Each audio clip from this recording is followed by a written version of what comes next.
பகவத்கீதையில் 2வது சாப்டரில் 48வது ஸ்லோகம்.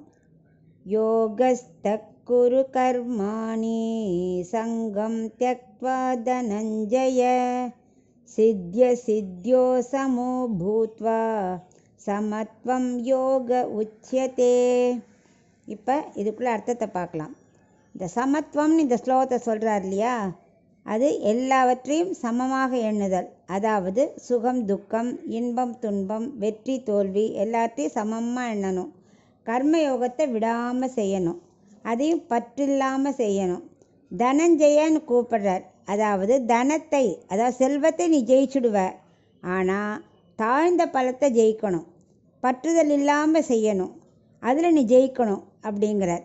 இதில் 3 விதமான தியாகம் செய்யணும். அதாவது கர்த்திருவ புத்தி தியாகம், மமதா தியாகம், பல தியாகம் அப்படின்னு 3 இருக்குது. அதாவது நான் செய்கிறேங்கிற புத்தியை தியாகம் செய்யணும், இந்த பலன் என்னுடையதுங்கிற புத்தியை தியாகம் செய்யணும், சொர்க்கம் இவ்வுலக இன்பத்திற்காக செய்கிறேங்கிற புத்தியையும் தியாகம் செய்யணும் அப்படின்னு வலியுறுத்தி சொல்கிறார்.